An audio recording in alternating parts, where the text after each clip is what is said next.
मीरपुर नाम के शहर में तेजस अपनी पत्नी नीरू के साथ रहता था। पति पत्नी दोनों ही नौकरी करते थे।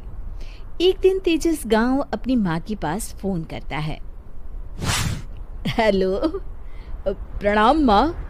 जीते रहो माँ, तुम दादी बनने वाली हो। हैं? अरे वाह, ठीक है बेटा, मैं कल ही आती हूँ।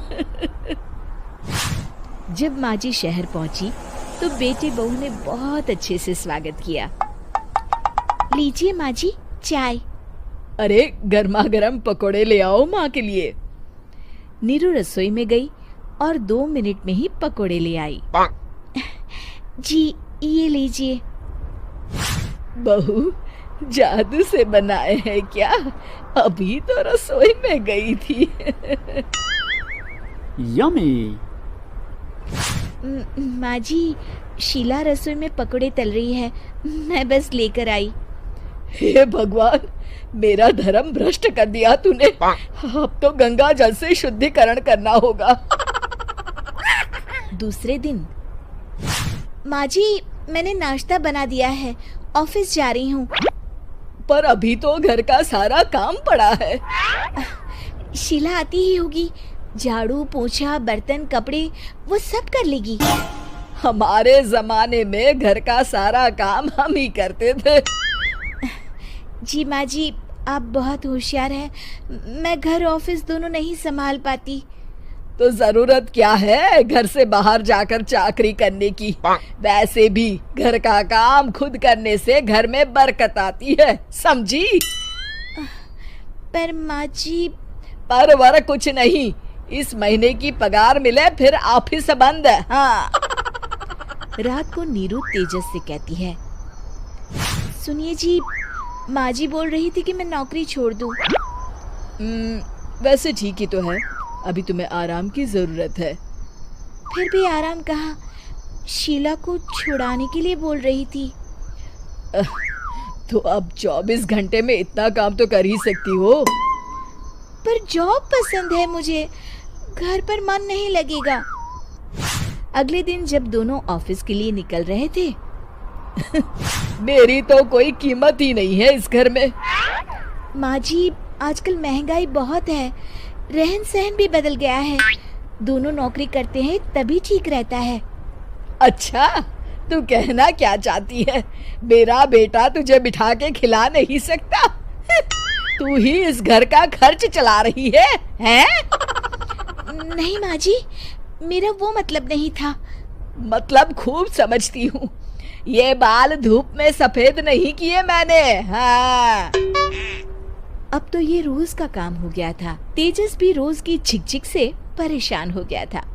एक दिन उसने कहा, नीरू, वैसे भी तुम्हें मैटरनिटी लीव मिलने वाली है, तो अभी से ही छुट्टी ले लो। पर क्या, मेरी सैलरी अच्छी खासी है। आखिर नीरू ने रिजाइन कर दिया। जब बच्चा हुआ तो घर में सब बहुत खुश हुए।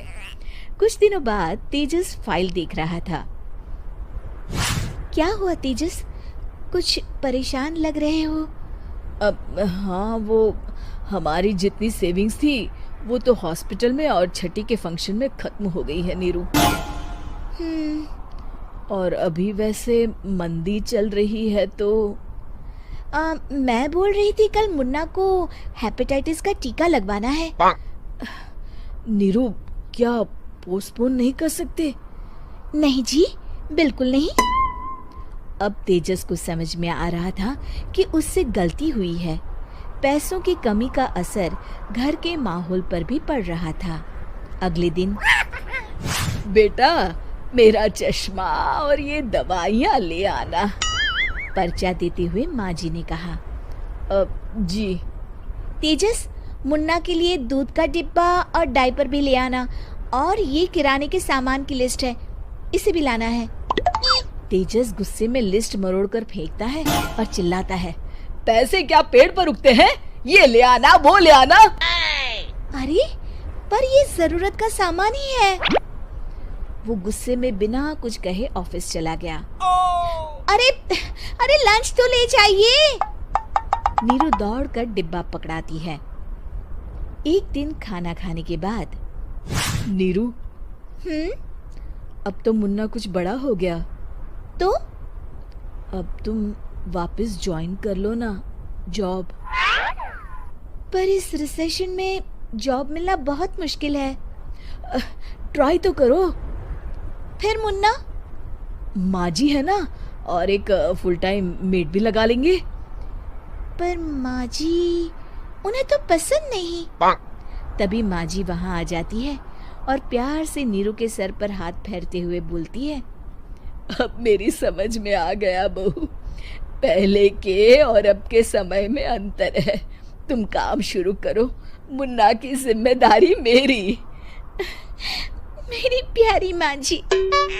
ये कहकर नीरू उनके गले लग गई। शिक्षा, परिवर्तन संसार का नियम है, हमें भी समय के साथ चलना चाहिए। उम्मीद है कि आपको हमारी ये कहानी पसंद आई होगी। कृपया हमारे चैनल को सब्सक्राइब करें और सभी अपडेट्स के लिए बेल आइकन जरूर क्लिक करें। और हाँ, वीडियो लाइक और शेयर करना मत भूलिएगा। Bye bye.